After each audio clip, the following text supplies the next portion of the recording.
Welcome to my mommy's podcast. This episode is sponsored by Four Sigmatic. They are the reason that I am on shrooms, the legal kind, every single day. They make a wide variety of superfood mushroom-infused products. Everything from coffee and teas to mushroom elixirs and even an amazing chocolate that is infused with, I believe, 10 types of mushrooms. I have a shelf in my pantry dedicated just to Four Sigmatic products, and I pretty much keep all of their products on hand. Some current favorites from our house: my kids love the reishi-infused cocoa, and I love that it helps them sleep. I also personally really enjoy their 10 mushroom blend, which contains all of my favorites like chaga, cordyceps, reishi, and even mishima. And I can add this to coffee, to tea, or to smoothies to get my daily dose of shrooms. As a listener of this podcast, you can save 15% on those and all Four Sigmatic products by going to foursigmatic.com/wellnessmama and using the code wellnessmama, all one word and all lowercase. So again, that's foursigmatic.com/wellnessmama.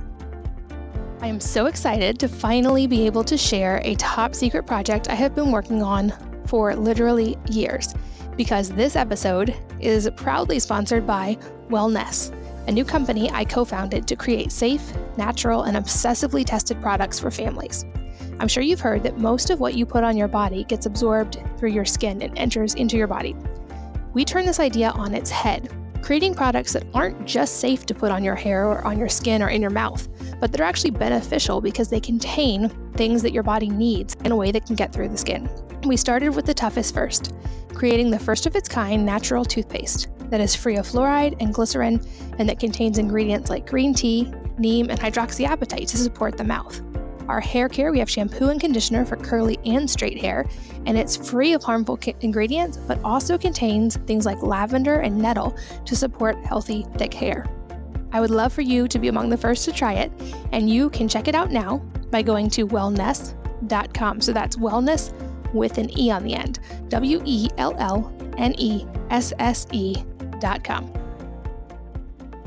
Hello, and welcome to the Wellness Mama podcast. I'm Katie from wellnessmama.com, and I'm really excited to talk to today's guest because I really respect her work. I'm here with Dr. Shippy, who is a powerhouse on a very powerful mission to help people across the world live their healthiest lives using cutting-edge science, really specific research, and genetic information to treat the root causes of disease. She specializes in environmental toxicity, preconception and reproductive health, and mold exposure. And she's designed life-altering treatments and protocols for her patients using epigenetic information, which is the study of DNA expression, and the body's incredible ability to express or repress helpful or detrimental genes, as well as prevent, heal, and even reverse certain illnesses. She's a fascinating background. She was an IBM engineer for a decade, and then her challenging experience with traditional medicine motivated her to search for her own health answers. She left engineering to attend the University of Texas Medical School and is now board certified in internal medicine and a certified functional medicine physician with a practice in Austin, Texas. If you live there, I cannot recommend her highly enough. She's the author of 2 books and is currently working on her 3rd. And I know that you're going to love this episode. We go really deep on mold exposure, mycotoxins, and what you need to know to make sure that you don't have any underlying problems in your home that you're not aware of.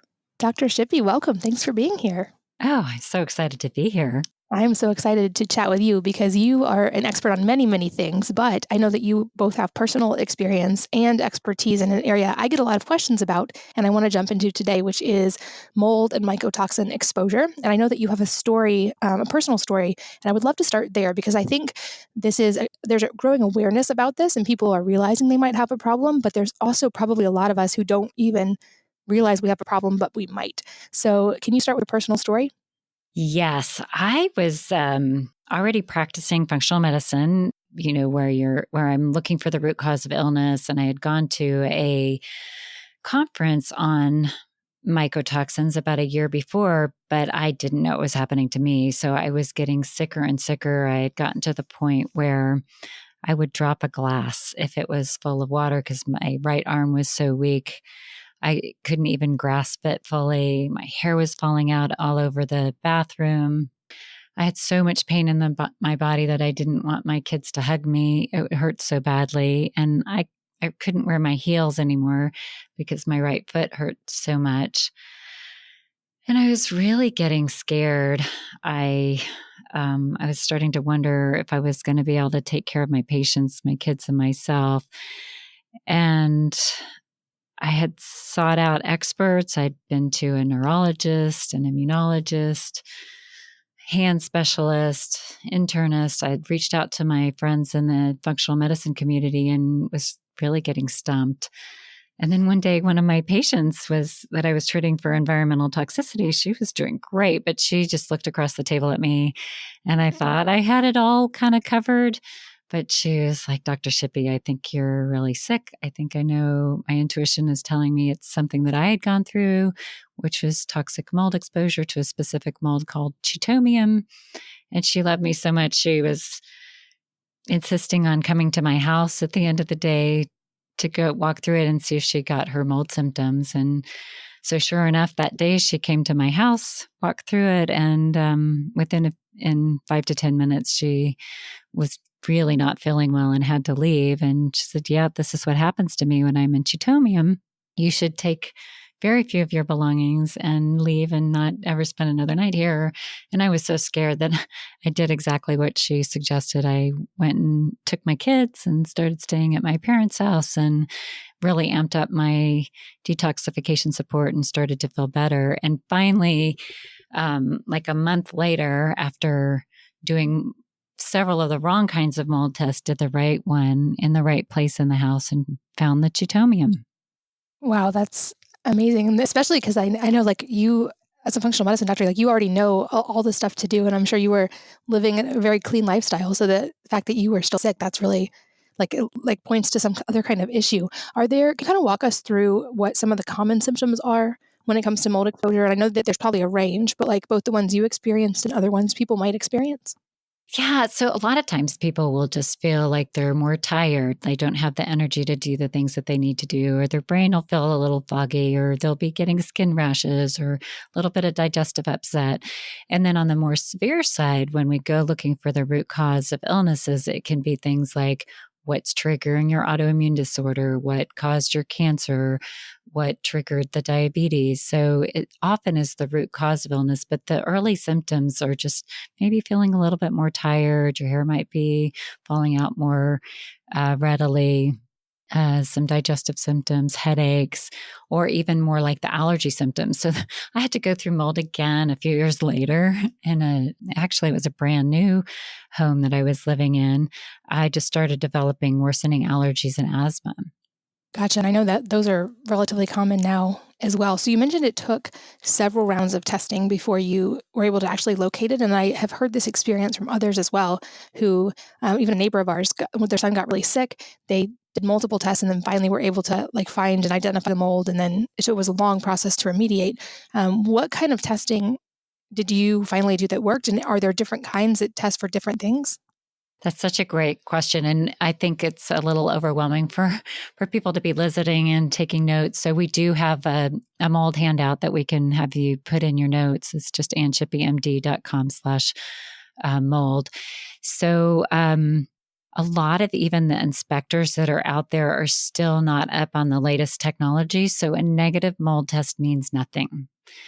A lot of the inspectors are doing air testing, and a lot of these really toxic molds don't put enough mold spores into the air. They're big and they're heavy, and they just kind of drop down to where they're close to where they're growing. So it misses them. So if you do an air sampling test and it's positive for any of the more toxic molds, really pay attention to that. So like Stachybotrys and Chitomium, things like Wallemia, ochratoxin, penicillium. If those show up, pay attention. But what I really like to do are samples on the dust. So getting as much dust from the building, whether it's an office or a home or a school, get as much dust and then do the DNA testing rather than just doing the visual inspections or the culture. So sometimes they're called an ERMI test, but that ERMI is just really a calculation of what DNA was there of the mold. And then find somebody that's really good at being the house detective. So like I think about myself as being the good body detective, like figuring out what's going on. Find somebody who takes mold seriously, that they protect themselves with the respirator and the clothing that will protect them. So they really know that mold can be a problem.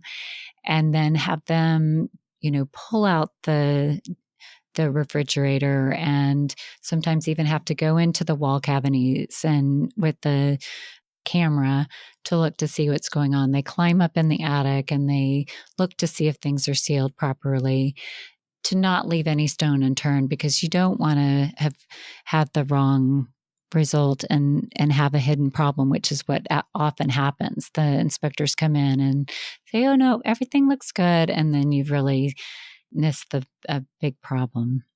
So explain a little bit more on why to test the dust, because I know from my own research that, dust can be a source of the home of many things, but why test the dust versus test the home itself? Because that gives you the best collection. So what I like to do is to take the dust and send it for both looking for the mold DNA and then also for the toxins. So we're still so early in the detection technology for the mold. So we want to use the most advanced ways so that we don't miss it. So we can test for about 4 families of the mycotoxins in the dust, and then about 36 of the different mold DNA. And there are, hundreds to thousands of different types of mold and many, many more of the chemicals that the mold is making. So if we can at least get an idea of what's there, it's a tip of the iceberg, but it can then, when we find those things, then we can know, oh, well, maybe we really do need to open up walls and that kind of thing where it's hidden, rather than just saying, okay, everything's okay on the outside. So for example, when I was going through my mold thing, the thing that had happened is the flashing on the chimney had failed. And so there was a little bit of moisture running down the wall between my son's room and my bedroom, and then the ceiling of the living room. But it wasn't enough moisture to show through the paint, but it was enough to really grow a lot of mold. Oh, wow. I know that's relatively common, right? That mold can be in the walls or in a place you may not see, but still causing symptoms very much in the house. Exactly. So a lot of times it'll be maybe a shower pan has failed, and it's enough to be growing mold in any of the drywall around the shower, but not enough that the wall is getting wet, or even behind toilets, refrigerators, dishwashers. And then sometimes it's even behind the washer and dryer. Gotcha. And I know there's some controversy surrounding the idea of mold remediation and how it needs to be done correctly. And I've even seen a couple of sources argue that once you found mold, it's really never possible to completely remediate it. I'm curious the approach you took and if you feel it is possible and what the best process is to remediate if someone does find mold in their home. Yeah, so I think it is depending on what type of mold is there. I've rarely had people that have the type of mold that made me so sick be able to remediate the Chitomium, because it has little hooks and just grows into things, and it's so hard to remove it all. And we get so sensitive to that particular type of mold. But a lot of the other types of mold, you can remediate if you get somebody really good doing the actual remediation. It's so important to set up containment. One of the mistakes I think that some people make is that they let when they're doing the deconstruction, the mold spores really, and the toxins spread all over the building. So using plastic walls and really good filtration devices to make sure that they're containing all of the toxins that are being released is really, really helpful to making it more likely that you're going to be able to do the adequate cleaning so that the people can get better. And some of it depends on how the building's constructed. So basements can be really tricky. Buildings that are built into the sides of hills are it can be hard to control the moisture enough in the future to keep it from growing back. So kind of picking and choosing whether it's better to move forward, or make the investments into the building to try to make it better. And it also depends on how sick the person is. Like I was so sick, I just had to move and not take much with me to be able to get better. If you're not to that point where you're really in survival mode, it's probably worth it to try to remediate. So it's really, really situational, and it can depend on how good of a team you have. I've seen a big disparity in the ability to remediate depending on how much the people get it that are doing the work on what they're dealing with. If they're not thinking about this as being something super toxic and they're not protecting themselves, then that's a real warning sign that they don't understand what they need to do to help to get you better. That makes sense. Is there good general practices for like we bought a house a couple years ago in an area that's like prone to mold, and I had, in hindsight, wished I had tested for mold ahead of time. Is there any kind of at-home test that people can buy and test if they're thinking about moving or going to move into a new home? Yes, and that's on the handout that we put out. So there's a website called blackmoldscan.com, I think it is. No, I'm forgetting exactly what it is, but it's on the website that you can order the kits yourself, or a company called Real Time Lab. They do the testing in humans as well as doing the testing in the environment, and you can order kits from them and do both the DNA part of it as well as the mycotoxin part of it. So yeah, if you're buying a home or even potentially leasing something for a period of time, I really, really recommend testing it before you move all your belongings in there and potentially contaminate yourself and your belongings if you're in some of these areas. Like you're in Florida, right? I am, yeah. So definitely like mold central where we are. Yeah. So some of these places that have had all these hurricanes, it really is difficult to find a safe place to live. Like so many of my patients have come from Houston and they thought that they had, that their home was okay because they didn't have obvious water damage. But because of the driving winds, if there's any issue with the building envelope not being sealed almost perfectly, that the back side of the drywall ended up with big problems, and even the air conditioning systems can be so compromised with those high winds and driving rains. Yeah, absolutely. I think there's also some misconceptions when it comes to mold of if there's mold in the house, it should smell musty, or you can kind of tell by smelling it. Can you talk about mold versus musty smell? Do they go together, or is that a misconception? Oh, that's the perfect question, because I have so many people that say, oh, I can't smell it, so it must not be there. That's the MVOCs that some molds make. So that's a little different type of chemical than the mycotoxins that are also produced. And both can be dangerous, but definitely if you smell mustiness it's something needs to be done or avoid it. But a lot of the mycotoxins you can't smell, so you don't even know it's there. So the only way to know for sure is to either test you or test the environment. Okay, so mold doesn't always necessarily go along with a musty smell. What about mildew? Because I feel like those words get used interchangeably. Is mildew the same thing as mold, or is it different? And if it's different, is it dangerous? It's like mold is an overall category of organisms, and then mildew is a kind of a slang term. But a lot of times the things that we think are the harmless mildew kind of thing really aren't. And if somebody says to you, oh, that's not a problem, it just looks like mildew, run, because you can't tell what type of mold something is by looking at it. It really has to be looked at under a microscope, cultured, or tested by the DNA, because mold changes colors. It changes the appearance depending on what kind of surface it's growing on and what other kinds of mold are present. So one, like a mold growing on one substance might be white and black on another, and pink on another. So you really have to test it to know for sure. Gotcha. Okay, that's good to know. And you mentioned a few of them. Are there areas of the home where mold is more likely? I know you said like laundry room, like anywhere where it could leak in through the roof, but if someone's having kind of unexplained symptoms, where do they even start looking? And I know you have a resource too that you've mentioned. We'll make sure that's in the show notes at wellnessmama.fm. If you guys are listening, definitely check that out too. Yeah, it's funny just even walking into hotel rooms now. Like if I walk in and it's a little musty, I'm going to go and change right away. But just looking even at air conditioning vents, if you've got something that looks like dust or dirt on the AC, that's highly suspicious that that's mold.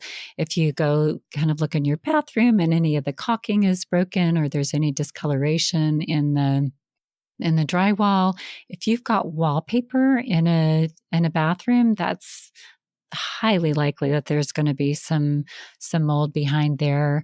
And then you can even just walk around the outside of your house. If there's any place that the landscaping comes up above where the foundation is, that's another highly likely source of entry.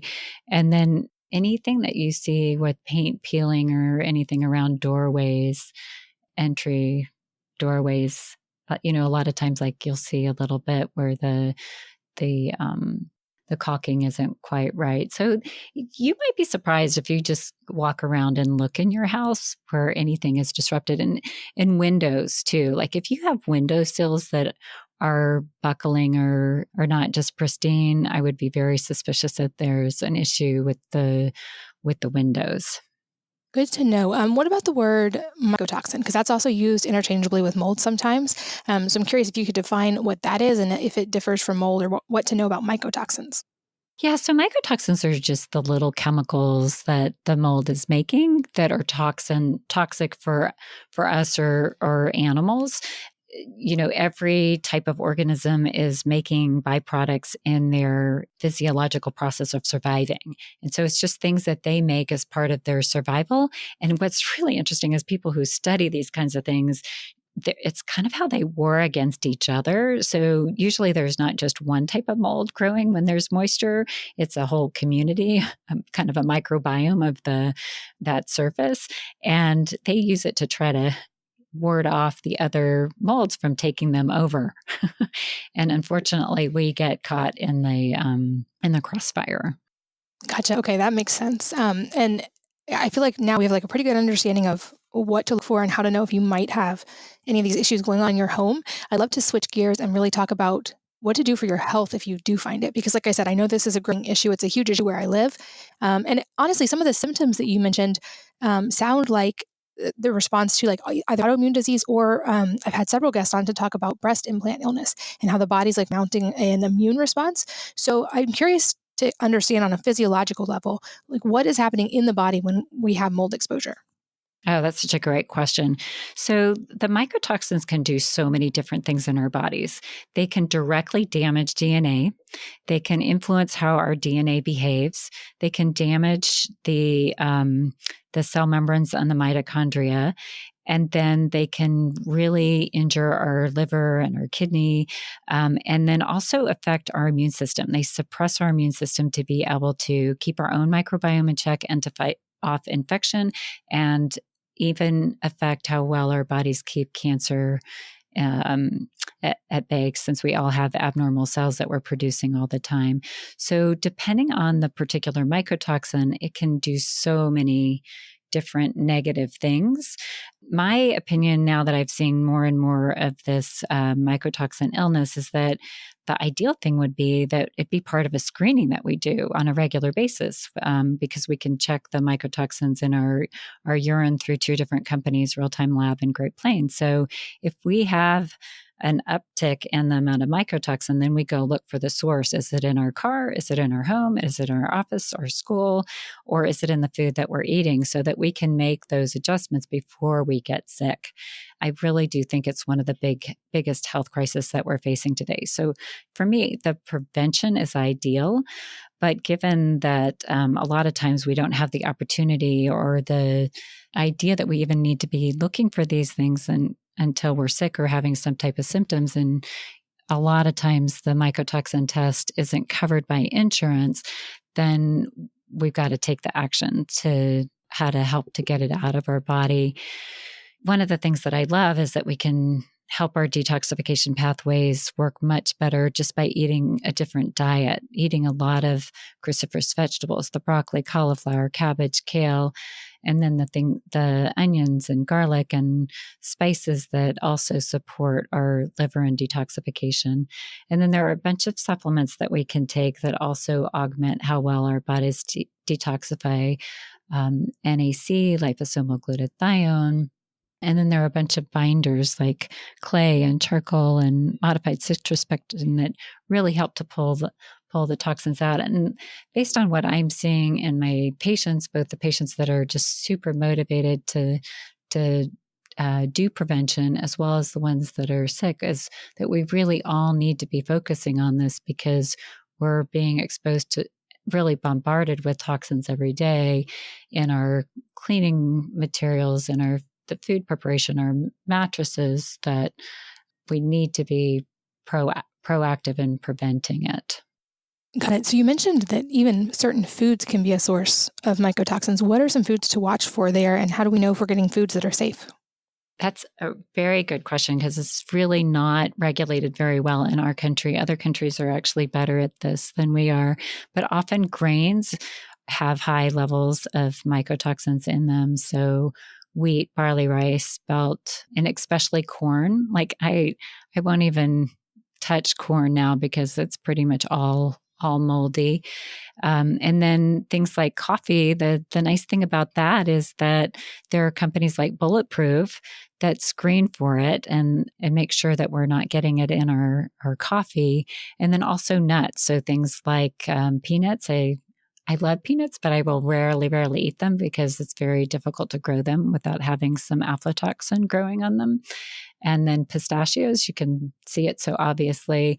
And then the other nuts that I eat, I make sure that I keep it in the refrigerator or freezer to reduce the amount of growth that's going to happen. And then if there's an obvious problem, avoid it. Like, sometimes cashews will have that dark area in them.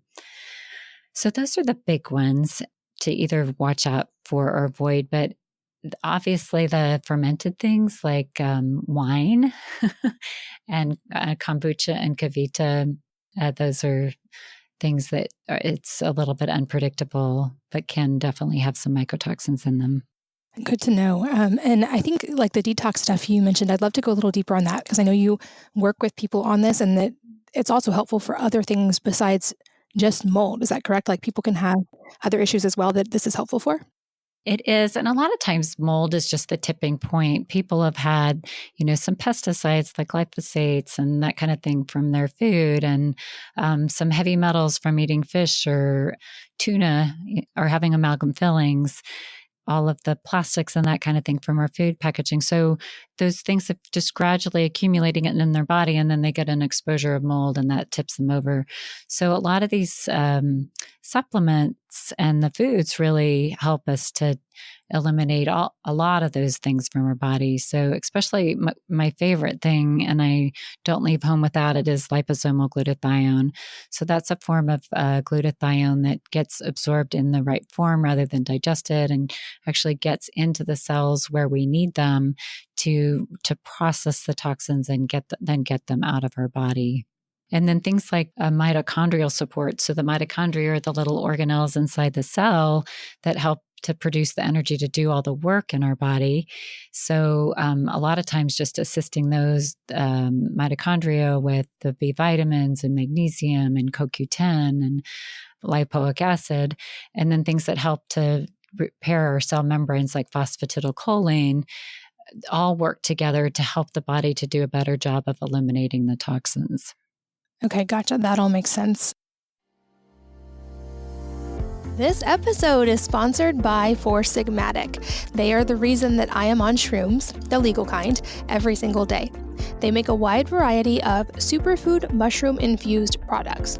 Everything from coffee and teas to mushroom elixirs and even an amazing chocolate that is infused with, I believe, 10 types of mushrooms.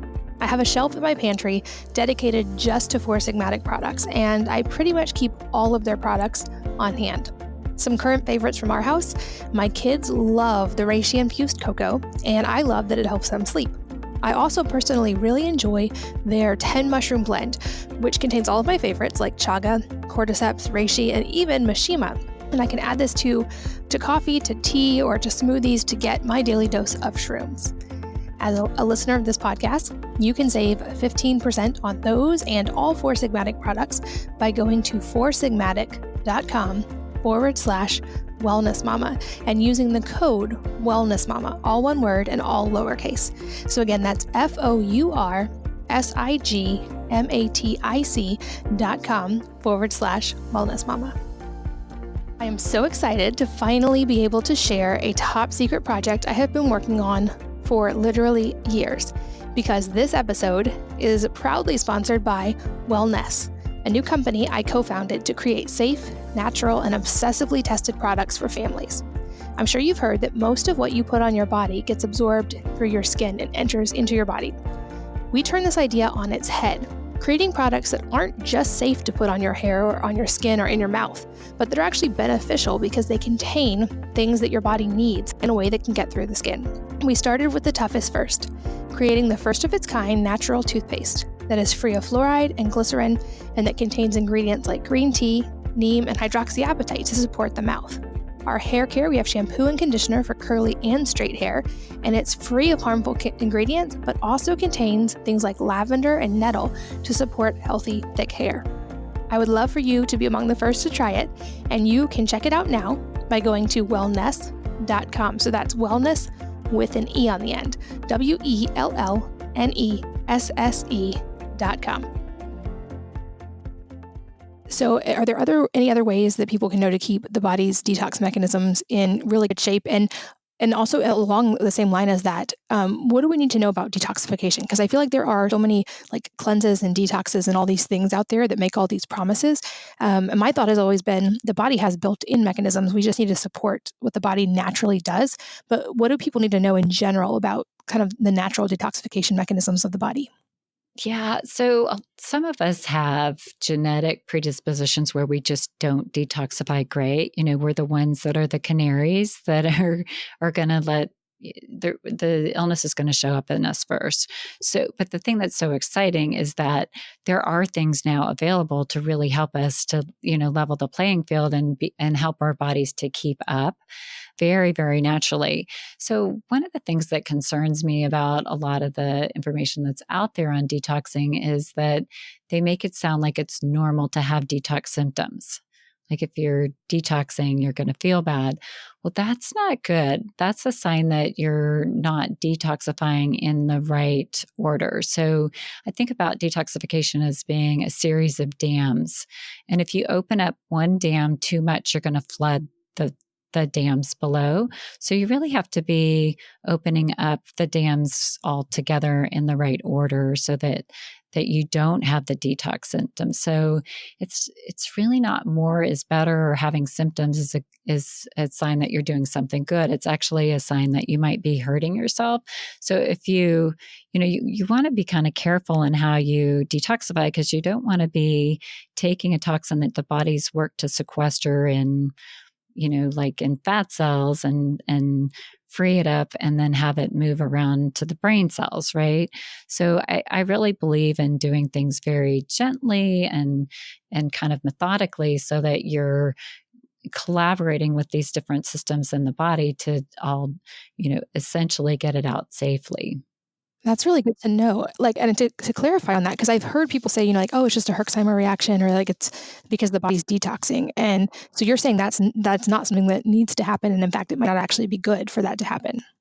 Right. So, for example, with patients, if they start to have symptoms, I want to know right away, because that means that we might need to work more on, the gut microbiome, because the microbiome in the gut really is important to be healthy for getting the toxins out. Or we might need to do things like add in a detox bath so that their skin can help them more. Or we might need to go back and work more on a process called methylation a little bit more. So if they do start having any symptoms, then we know, okay, there are other things that we need to go look at. Maybe we need to really work on their gallbladder some more, or so that they're making enough bile then to carry it out through the toxins out through their gut. So it's such an intricate system and so many things to look at with that. If you're deciding to do some type of detox and you don't feel right on it, then you really need to step back and think about how else to help support your body some more in that process. Are there common starting places or like universal things that are typically good for everyone? Because I know, like I said, I default to the body's natural mechanism. So I always start with things like just making sure I'm well hydrated and then I'm eating enough greens and fiber and things like I love using the sauna. I'm curious if those are beneficial for detox and like, are there good general starting points? I love that because we're so aligned. Yes, you've got to get the diet nailed in first. Your body's got to have the phytonutrients to run the biochemistry and physiology of detoxification. So that's foundational, number one thing. And then I do love the saunas, but I really want people to go slow with that as well. Like thinking, okay, I signed up for this infrared sauna and I've got 30 minutes. I'm going to get every second of it out. You've really got to listen to your body. And if you get in the sauna and you have this kind of impulse to get out in 5 minutes, you're done. And then just gradually build up to where your body's sweating and feeling good for the entire time that you're in there. And every once in a while, you might have a setback too, where you've been doing a 30-minute sauna and feeling good. And then all of a sudden you have one where in 10 minutes, you're like, wow, my body's really telling me to get out. Go ahead and get out because that means that's all your body can do for the day. And then exactly, the hydration is so important. You need your kidneys being adequately flushed every day so that they can do their job optimally. And especially if you add in something like saunas, making sure that you have plenty of minerals to sustain your intravascular volume, but then these minerals are so important for the detoxification enzymes to work optimally. So making sure that you're getting plenty of minerals either through a good mineral supplement or if you've got food that's probably grown in the farmer's market where there's still minerals in the soil that get into the food is super helpful. Oh, and then one of the most important things is you've got to be going to the bathroom. You have to be having bowel movements at least once a day, 2 or 3 times a day if you can, because so many of the toxins also go out through the gut. That makes perfect sense. Like just supporting, like we talked about, all those natural detoxification mechanisms that we're born with, like urinating and going to the bathroom, like you said. And I love sweating as well. I try to make sure I'm sweating in some way every day, whether it's exercise or sauna or both. I think that's really important. And it definitely helps my skin feel better when I do that too. And it really does make a huge difference when I see patients, especially when their bodies are super broken down, they'll be like, well, I don't even have the energy to exercise. But when we can get them to the point where they can do the saunas and do an exercise where they're sweating, it's amazing at keeping some buffer in their barrels so that they're not filling up. So I love it that you're really helping people to know these foundational things and hopefully prevent them from even getting sick. What about, I'm just curious to get your take on different forms of fasting and how they can support detoxification and if they should be used or should not be used in a detox situation. Because personally, I love some days just not eating until later in the day. I feel better to doing that. And then occasionally I'll do like a longer water fast. And I feel like it just really helps my mental clarity. But I'm curious, does that have a place in when someone's dealing with an acute issue like this, or should it be avoided until they kind of address the problem? I do think that there's a place for it with some people if they feel up to it. Definitely the intermittent fasting. It doesn't have to be the long hours, but like 14 hours where they're not having any nutrients. So like if they start eating at 7 in the morning and then finish around 5, or some people do feel better if they skip the morning, but for most people, it's better if they do something for breakfast and then finish eating around 5 and then don't eat or drink anything other than maybe some water or some herbal tea until the next morning. Can be very, very helpful at stimulating the body to start to dump some of the cells that are working marginally, as well as just kind of giving the digestion a break. And then I'm not a fan of the water fasting, but I do think that the fasting mimicking. So there's a product called Prolon, and there's a lot of data around not reducing your calories completely, but minimizing them so that you get the benefits of what a water fast would do. Without the detrimental parts of it. It is stressful to not have any calories at all.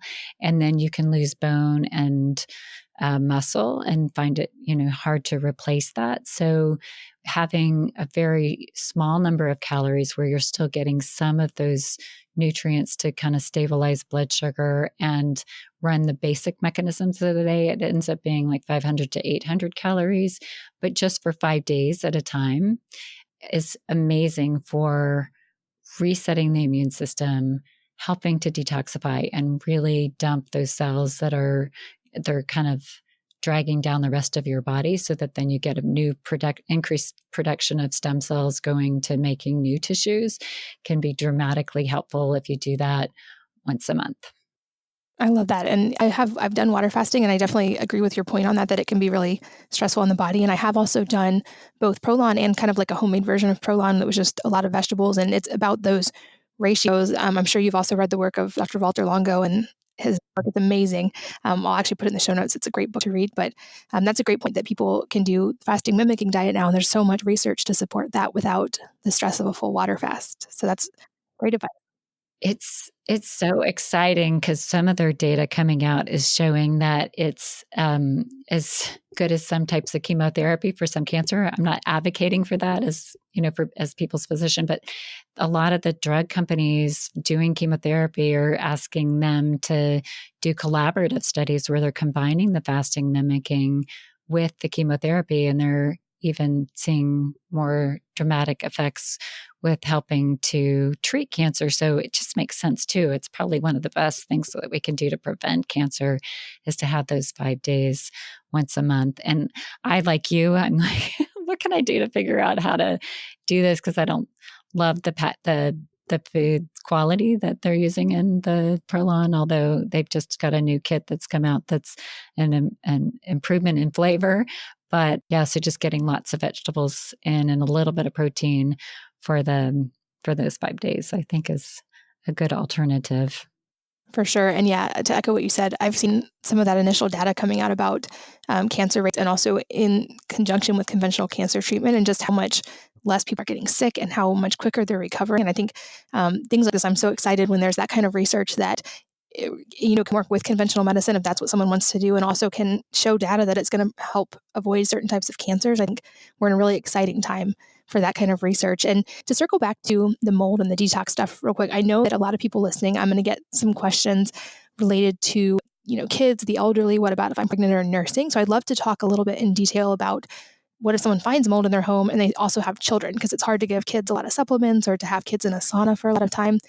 So how can someone address that if they've got kids who have also been exposed?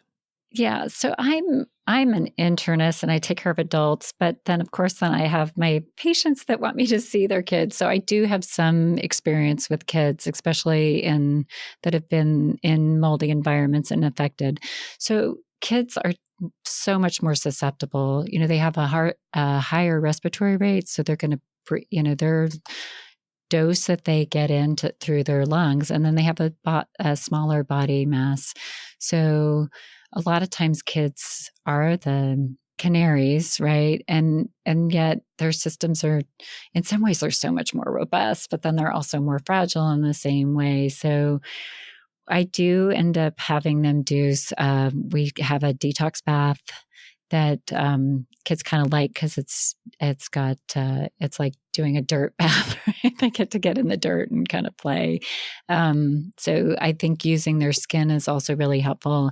And then sometimes I will use the liposomal glutathione in very small doses, but we also have a topical glutathione that seems to work pretty well for them.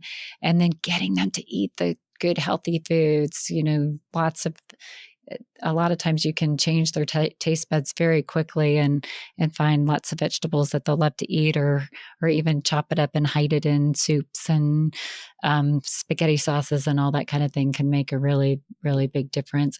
And then especially if a child is very sick, I'd like the data. Like I want to know what their nutrient status is. I want to know what their gene pathways are that might have caused them to be most compromised, and that we can do the workarounds by really looking at their methylation and that kind of thing. But just starting out with the baths, a little bit of the topical glutathione, and then some really good base nutrients to support their body, a really good probiotic, a really good multivitamin, making sure they have adequate amounts of magnesium, that they're going to the bathroom every day, that they're drinking clean water, and then get them out at the mall, figure out a way while the problem is being fixed to not be in that environment anymore. If it's going and staying with friends or family, we've had a lot of problems with the school systems here in Central Texas getting moldy, whether it's the air conditioning systems being turned down over the summer and getting moldy, or issues with leaks or flooding. And sometimes I've had to have kids change schools. Wow. Yeah, that's good to know. And I hate to hear that that's a problem, because that means it's affecting all of those kids. What about pregnancy and nursing? Because I know that's probably one of the most common questions I get across the board in relation to every topic I've written about is, what about if you're pregnant or nursing? And I know obviously those are times you do have to be really careful about detoxification. So what if someone has mold and they're in that phase?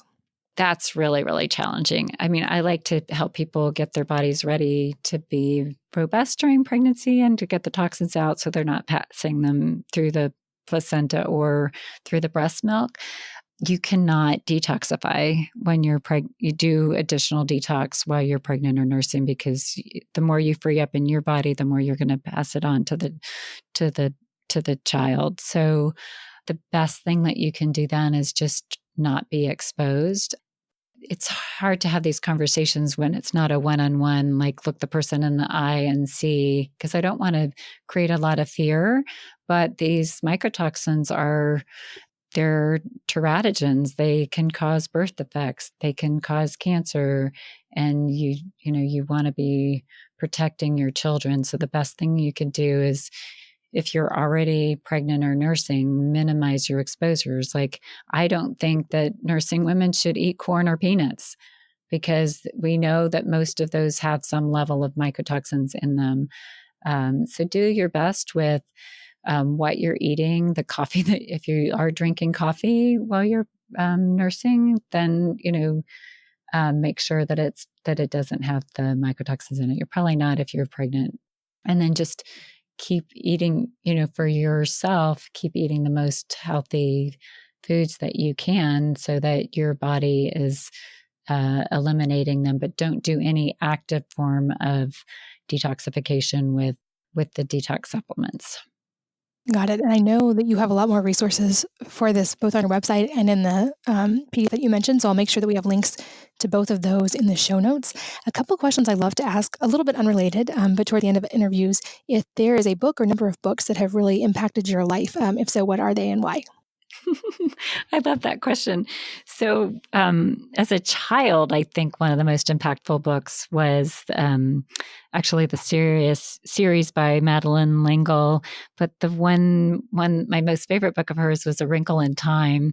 I remember reading that around 4th grade or 5th grade, and it made me realize how much I loved science. That it just piqued my interest in really figuring out how things worked, and made me very curious.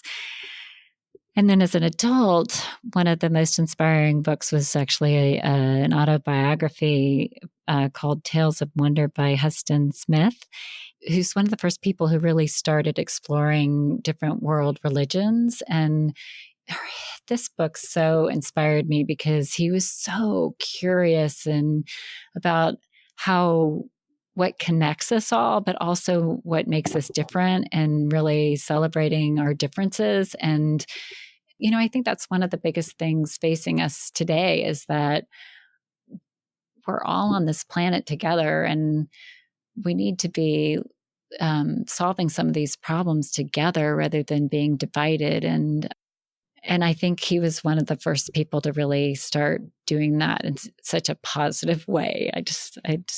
And lived his life with such grace and care. I think anybody who reads it would just really be inspired about what we can do together. I love that. That's a new recommendation as well. I'll make sure it's linked in the show notes. I am such a huge fan of your work, Anne, and all the people that you help. If someone wants to work with you or find out more about your work, where can they find you? We are doing a lot on Facebook and Instagram to get just useful information out every day. So it's just Anne Shippy, MD.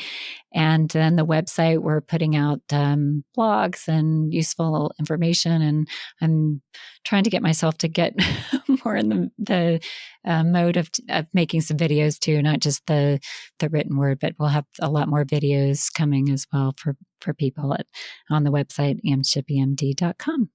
Awesome. Thank you so much for your time and for sharing your work around this. Like I said, I'm a huge fan of your work, and I'm so excited to get to chat with you today. Yes, it's great to get to catch up with you. Thanks for having me. And thanks, as always, to all of you for listening and sharing one of your most valuable resources, your time, with both of us. We're so grateful that you did, and I hope that you will join me again on the next episode of the Wellness Mama podcast. If you're enjoying these interviews, would you please take 2 minutes to leave a rating or review on iTunes for me?